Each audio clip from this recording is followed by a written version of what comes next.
The hollow radio follows Tom Harper, a grieving man who begins hearing his late wife's voice whispering through the static of an old radio.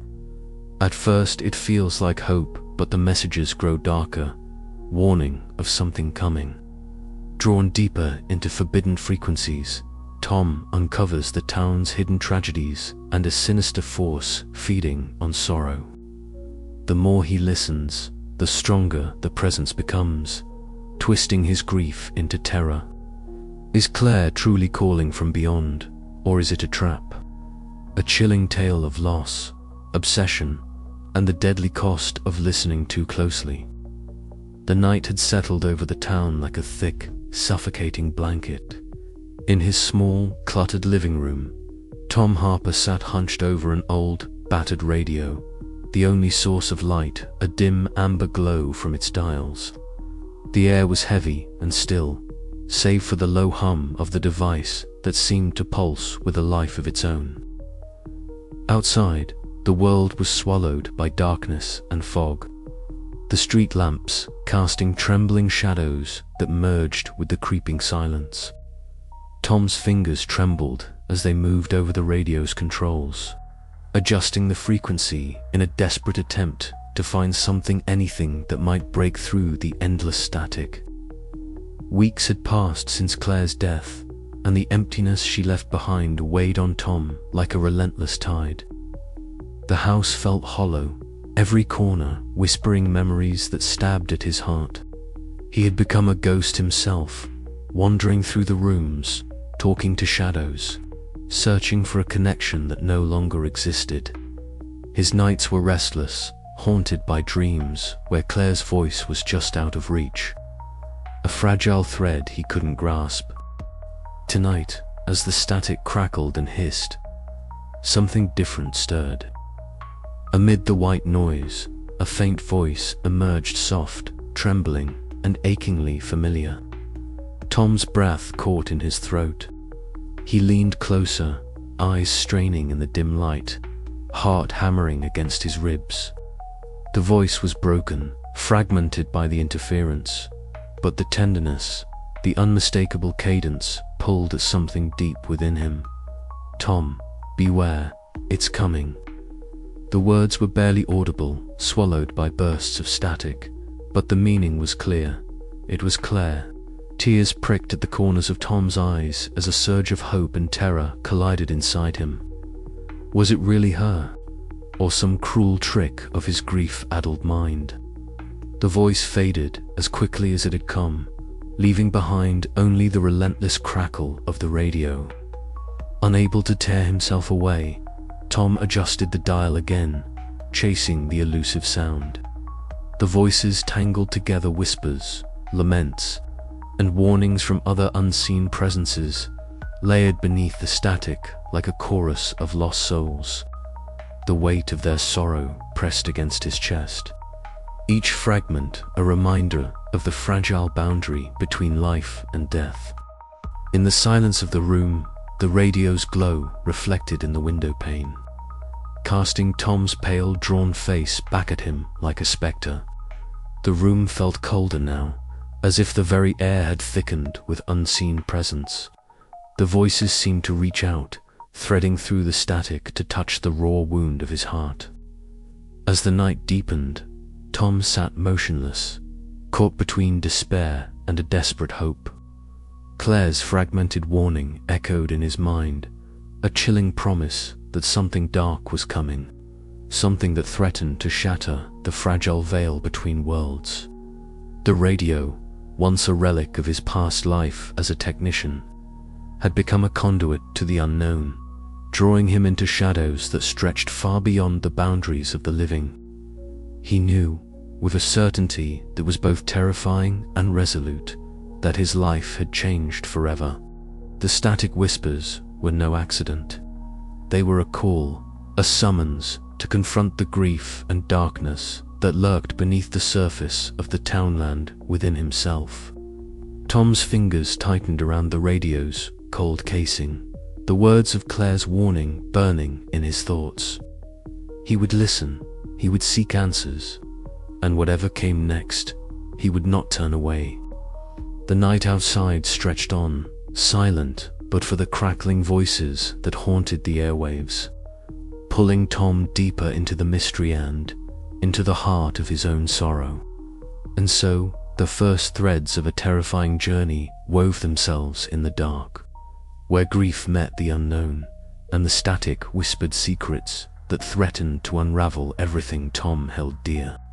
But as the radio fell silent again, the question lingered, heavy and unresolved. Was it truly Claire's voice he had heard, or something far more sinister? The answer, Tom knew, was out there somewhere in the static between worlds. He would find it, or be consumed by the search. The static was a constant companion now, a low, unyielding hum that filled the corners of my small living room like a second heartbeat. It was always there, a murmur beneath the silence, a reminder of the voices that danced just beyond reach. Every evening after work, I sank into the worn armchair by the window. The radio perched precariously on the side table, its antenna stretched out like a fragile limb seeking connection. It was during one of these restless nights that I first heard it, clearly not just the indecipherable crackle or the fleeting fragments of speech, but Claire's voice, faint, fragmented by static, but unmistakably hers. The words were broken, a warning whispered through the haze, but they stirred something inside me that I hadn't felt since her passing, a desperate hope. I clung to those fleeting moments as if they were lifelines thrown across the vast gulf of loss. But with hope came an unbearable ache. Memories flooded in unbidden Claire's laughter echoing down our sunlit hallway. The soft brush of her hand against my cheek, the way her eyes sparkled when she was caught in a moment of joy. Those moments were sharp and cruel in their absence, cutting through the fog of grief with their vividness. I found myself reaching out to the empty air, talking into the silence as if she might answer. The obsession took hold swiftly. Each day, I fiddled with the radio dials, chasing the ghostly echoes that might carry her voice. My nights were restless, filled with the low drone of static and the half-heard warnings that sent shivers down my spine. The town itself seemed to hum with the same restless energy, whispers of loss and longing woven into the fabric of its streets. It was Margaret Lane who first brought a semblance of grounding to my unraveling world. The local librarian, sharp-eyed and calm, she listened with a mixture of skepticism and compassion when I confessed what I'd been hearing. At first, she dismissed my tales as grief-stricken fantasies, but the earnestness in my voice, the desperation that clung to every word, softened her resolve. Together, we began to sift through the town's history, poring over yellowed newspapers and brittle records that smelled of dust and forgotten time. The silence in the library was profound, broken only by the soft rustle of pages and the distant ticking of an old clock. Each discovery seemed to peel back another layer of the town's hidden wounds, tragedies buried beneath the surface. Unexplained disappearances, whispers of strange occurrences tied to the very phenomenon that now consumed me. Margaret's presence was a strange comfort, a tether to reality as my own mind threatened to slip into the void. She was patient, asking the right questions, challenging my assumptions without dismissing the truth I clung to. Her skepticism was a balm and a challenge. It forced me to confront the possibility that I was not alone in this other lives. Other stories were interwoven with mine in a tapestry of grief and fear.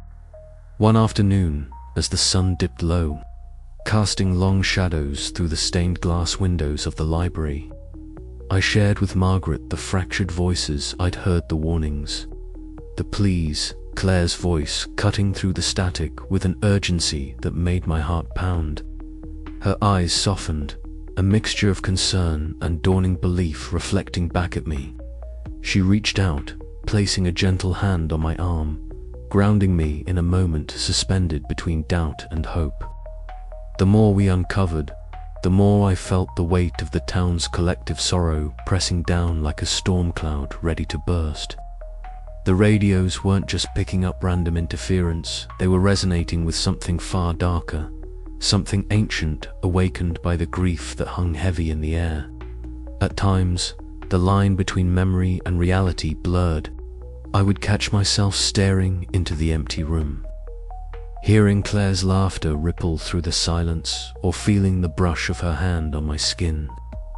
Those moments were both a balm and a torment, reminding me of what was lost and what might still be reached. As night settled over the town, the static on the radio grew louder, more insistent. I adjusted the dial again, hands trembling, straining to catch another glimpse of the past, another whisper of a voice that refused to be silenced. The room seemed to close in around me, filled with the ghosts of memories and the haunting promise of warnings yet to come. With Margaret by my side, I felt a fragile hope flicker amidst the darkness. But the shadows were lengthening, and the voices fractured, urgent, warned of a darkness approaching, one that would test the fragile boundaries of our world and my own resolve. The radios were not just a window to the past. They were a doorway to something far more sinister, and I was caught on the threshold, desperate to protect what little light remained. The night deepened, and with it, the whispers grew louder. I sat alone, the glow of the radio flickering like a beacon in the dark, waiting for the next message from beyond the veil. Whatever lay ahead, I knew I could not turn away. Claire's voice was my anchor, and through the static, I would listen no matter the cost. The echoes of loss were all around me, but so too was a fragile thread of hope. And in that precarious balance lay the story of a town haunted, a man broken and searching, and a warning that would not be ignored. The morning light filtered weakly through the heavy curtains of Tom's living room, casting long, pale shadows across a scattering of radio parts and tangled wires strewn across the table. The static that had become a constant companion in his life buzzed softly from the vintage radio perched precariously on the edge of the cluttered surface. The voices, always there, always fractured and elusive, had begun to take a shape that his heart recognized, a shape that once was Claire. But today, Tom knew he had to do more than listen in isolation. The voices were no longer just his haunted solace. They were a mystery that needed unraveling. If the radios truly carried whispers from beyond, if Claire's voice was a warning and not a trick of his grief, then understanding the mechanism was crucial. And for that, he needed someone who knew the world of waves and static better than he did. Eli Jacobs was the obvious choice. The local radio host, a wiry man with a perpetually skeptical gaze, had dismissed the broadcasts at first. To Eli, it was just interference, a quirk of aging equipment and atmospheric conditions. But Tom hoped that beneath that skepticism lay the knowledge he needed. The radio station was tucked away in a corner of town, a small brick building humming with the pulse of transmission equipment. The moment Tom stepped inside, the air thickened with the scent of solder, paper, and an undercurrent of ozone. Flickering dials and blinking lights surrounded him, casting sharp contrasts of light and shadow that made the place feel alive, almost breathing. Eli looked up from a bank of consoles, his baseball cap tilted slightly back, exposing a furrowed brow. "Tom Harper," he said, voice rough but warm. "I didn't expect you here so early." "I need your help," Tom said, swallowing the lump in his throat. "Something's wrong with the radios. Voices from the dead." Eli snorted softly, shaking his head. "You and your ghosts. It's all static, interference, that's all." Tom's eyes didn't waver. "Listen." He turned the dial, and the room filled with the familiar hiss of static. Then, beneath the crackling white noise, a faint, broken voice emerged, soft, trembling, but unmistakably Claire's. "Tom, it's coming." Eli's expression shifted, disbelief mingling with something like dread. For a long moment, he said nothing, just listened. The voice dissolved back into static. "Okay," Eli said finally. "That's something." Encouraged, Tom and Eli plunged into the technical details. Eli explained the intricacies of frequency modulation, signal interference, and the quirks of the town's aging radio towers. Together, they mapped patterns in the broadcasts, noting how the voices flickered in and out across various bands, as if slipping between frequencies like ghosts between worlds. Their late-night sessions became routine. The glow of dials and meters illuminated their determined faces as they chased fragments of Claire's voice through the chaotic radio waves. Eli's skepticism softened into cautious intrigue, his technical mind wrestling to explain the unexplainable. Meanwhile, Tom's neighbor Sarah Collins approached him one afternoon, clutching a battered radio receiver like a talisman. Her eyes were wide, shadowed with fear. "I hear them too," she whispered, voice trembling. "Voices at night, whispering. Sometimes they sound like warnings." Tom listened as Sarah recounted her experiences, how the voices came unbidden, how they echoed her own grief, how they seemed to seep into her dreams. Her story mirrored his own haunting, a shared thread of loss stretching through the town's quiet streets. Together, they formed an uneasy circle of the afflicted, bound by static and sorrow. The broadcasts were no longer Tom's isolated nightmare. They were a communal echo of something far larger and darker.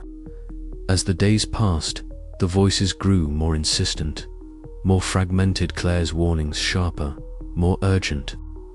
Tom's obsession deepened, fueled by the growing evidence and the shared experiences of others. But with each new revelation, the boundary between reality and nightmare weakened, and the static whispered darker things in the spaces between words. Late one evening, as a storm rolled in and thunder rumbled like the growl of some ancient beast, Tom and Eli huddled over the consoles. The radio crackled violently, voices overlapping in a cacophony of grief and warning. Amid the chaos, Claire's voice pierced through, clear and commanding. "Prepare. It comes for us all." The room fell silent, save for the hum of the machines. Tom felt a cold shiver crawl up his spine. The mystery was no longer distant or abstract, it was here, imminent and terrifyingly real. And in that silence, the static seemed to pulse like a heartbeat, waiting, watching. Tom knew this was only the beginning. The night deepened outside, but inside the radio station, the fragile line between the living and the dead grew thinner with every passing moment. The voices in the static were not mere echoes, they were warnings, calls to arms against an encroaching darkness that fed on grief and fear. Tom's journey had taken him beyond his personal sorrow into a realm where memory and reality tangled, where the radios served as conduits to a world unseen. And as he leaned closer to the dials, listening for another fragment of Claire's voice, he understood that to fight what was coming, he needed to confront not only the spectral transmissions, but the shadows within himself. The static whispered on, and Tom Harper was ready to listen. The library was quieter than usual that afternoon. The usual hum of whispered conversations and rustling pages replaced by a heavy silence that seemed to press against the walls like the weight of the secrets hidden within. Margaret Lane sat hunched over a battered wooden table in the archive room, the dim glow of a single desk lamp illuminating the yellowed pages of old newspapers and brittle diaries spread out before her. Her sharp eyes scanned the faded text with growing unease. Each article and entry told a story not unlike the one unfolding now, a stretch of years marked by mysterious disappearances, strange sounds on radios, and a pervasive atmosphere of fear. "Look at this," Margaret said, her voice low but steady as she tapped a newspaper clipping. Here, from 1947, there was a string of disappearances. All clustered around the same time, strange radio interference was reported across the town. People heard voices, faint and disjointed, much like what you described. Tom leaned in, his pale face framed by a tangled mop of hair, eyes wide yet haunted. The cluttered living room of his house seemed worlds away from the musty, paper-scented stillness of the library, but the connection was undeniable. "It's always been here," he murmured, hands trembling slightly as he adjusted the old radio perched on his workbench. Static hissed through the speakers, voices swirling just beyond comprehension. "I don't think this is just some coincidence," Tom said, his voice barely above a whisper. "Something's been feeding off the grief here for decades." Margaret nodded, her expression grave, "And it's growing stronger." Back at his home later that evening, Tom sat alone, the radio's soft crackle filling the room. The voices were fragmented, overlapping like a chorus of distant echoes, some mournful, others urgent. His fingers traced the dials absently, the static dancing at the edge of his hearing. A sudden chill crawled up his spine, and the hairs on the back of his neck prickled as an unsettling sensation took hold, the feeling of being watched, not by any living thing, but by something lurking in the shadows beyond perception. Memories of Claire flickered through his mind, her warm smile, the softness of her touch, the sound of her laughter. But these recollections soon twisted, merging with the disjointed voices on the radio, until he could no longer tell where memory ended and spectral interference began. The hollow presence was there, whispering through the static, weaving doubt and fear into the fabric of his thoughts. Days passed in a blur of research and restless nights. Margaret and Tom spent hours poring over the dusty archives, piecing together fragments of the town's dark history. The diary entries revealed a cycle of sorrow and disappearance, each tragedy feeding the entity that haunted the broadcasts. The more they uncovered, the heavier the weight upon Tom's shoulders grew. His once analytical mind was beginning to fray, obsession gnawing at his resolve. "We need to find a way to break the cycle," Margaret said one afternoon, her voice steady despite the exhaustion in her eyes. "If this force has been feeding on grief for so long, maybe it can be starved or banished." Tom shook his head, the lines of worry etched deeper into his face. "It's not just feeding, it's becoming stronger. I can feel it pulling at me, at all of us." That night, the boundary between worlds seemed thinner than ever. The radio buzzed with heightened static, voices rising in a chaotic crescendo. Tom's memories and the spectral warnings collided, a storm of sound and emotion that threatened to overwhelm his senses.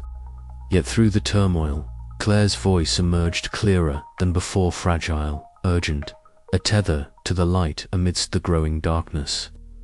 "Beware what comes," she warned, her voice fractured but unmistakable. "It feeds on our pain. Don't let it in."